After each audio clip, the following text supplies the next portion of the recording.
Бір шалғай ауылдық жерде ертеректе болған оқиға екен. Бір қыз бен жігіт үйленіп ұлан асыр той жасапты.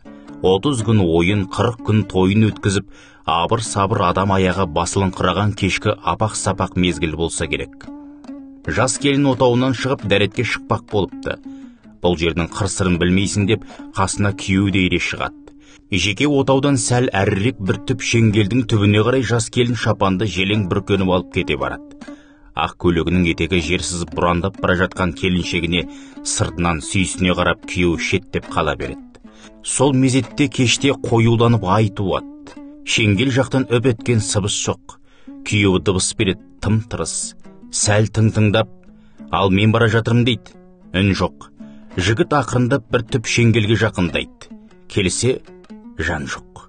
Жаңа ғана көз алдында құманын алып дүзге кеткен келіншегі құмға сіңгендей ғайып болыпты. Жігіт аттаңдап ауылды басына көтереді.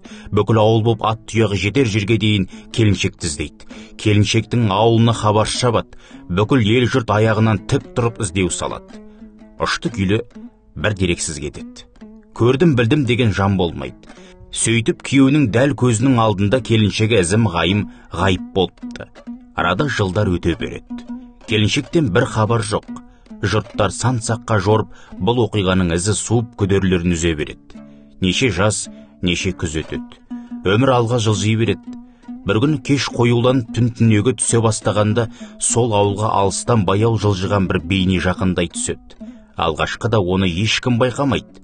Тек түннің түнегін әппақ ай қуып айнала ағараңдай көрінгенде ғана сыртта шаруасымен жүрген бірен-саран адам сұлбаны байқайды.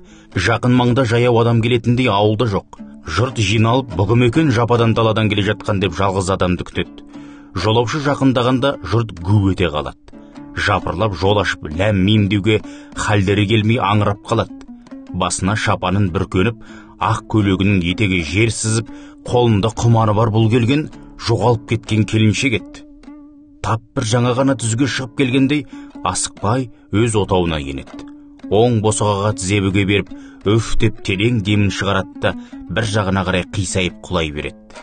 Сол құлағаннан ол есін жимастан 3 күннен соң бақилық болады. Қыздың әкесі қолынан келгенін аямай, қызын тірі алып қалғысы келіп, бар тәуіп бақсы балгерді жинайды. Еш қайран болмаған екен бірақ. Көпті көрген атағы жер жарған молда айтыпты. Менің пайымдауымша бұл қыз күн мен түннің алмасу сәтінде көшіп бара жатқан перінің көшіне тап болған сияқты. Күн мен жағаласып ұйықтама. Күн батарда жас келіншек суға бармасын. Жалғыз түзге шықпасын деген ырымдар бекер емес.